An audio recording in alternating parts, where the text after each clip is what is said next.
Most people believe dopamine is the brain's pleasure chemical, the high you get when you win or when something feels good. But that's only half the truth. Neuroscience now shows dopamine isn't about the reward at the end. It's about the pursuit itself.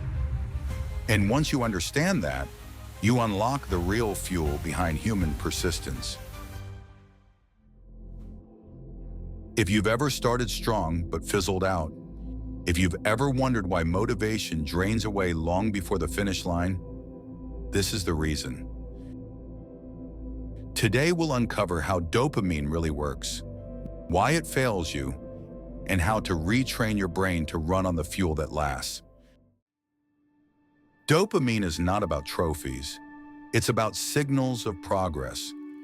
Each time your brain senses movement toward a goal, even the smallest step, it releases a tiny pulse. That pulse keeps you moving forward. Think of Ernest Shackleton's Antarctic expedition in 1914. His ship was crushed by ice. His men were stranded in storms and hunger for over a year. Shackleton didn't say, "Hold out for the rescue."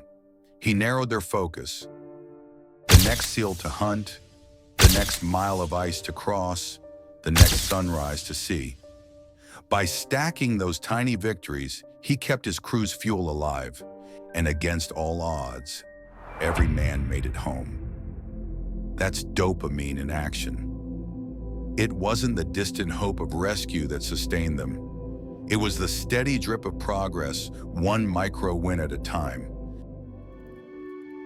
This is where most of us go wrong. We chase outcome-only highs, the degree, the promotion, the finish line. But when the prize is far away, the tank runs dry. The fix is deceptively simple.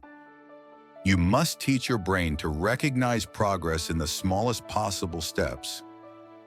Instead of staring at the mountain, find the next foothold. Begin with a single action so small you can't fail. Opening the laptop, writing one line, tying your shoes. That first step produces a pulse of dopamine, and that pulse gives you the drive to take the next one. But you can't let it pass unnoticed. Mark it. Acknowledge it. Shackleton gathered his men to celebrate the capture of a single seal because he knew that naming progress kept spirits alive. You can do the same by saying out loud, "That's progress." It sounds simple, but that verbal tag is how the brain learns to link effort with reward. And when you can see the trail of progress behind you, momentum builds. Logging it in a notebook, an app, even a single daily line, turns invisible effort into visible achievement. The act of seeing it keeps the chemistry alive. Of course, progress isn't smooth. Eventually, pain arrives, muscles ache, focus slips, stress presses in. And when this happens, the brain's alarm system, the amygdala, whispers, "Escape." And that's where most people quit. But gritty brains answer differently. They interpret pain as proof that they're changing.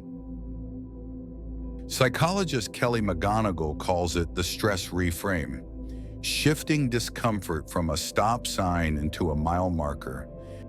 When you do this, your body responds differently.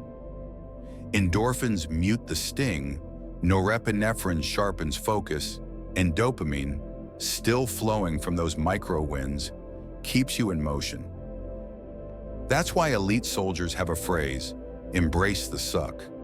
Not because pain is pleasant, but because pain is evidence, the very proof that you are adapting.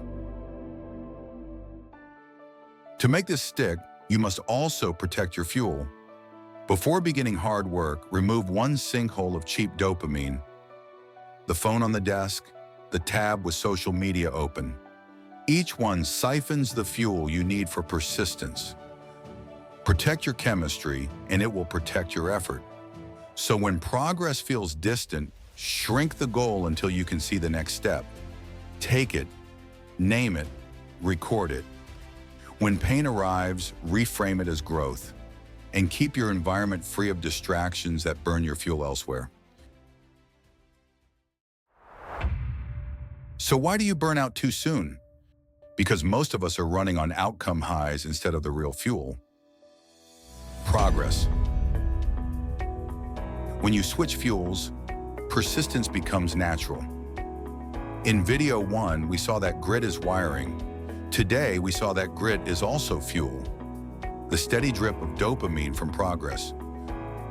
But wiring and fuel are still not enough, because without one deeper force, even grit fails. In the next video, we'll explore that hidden engine.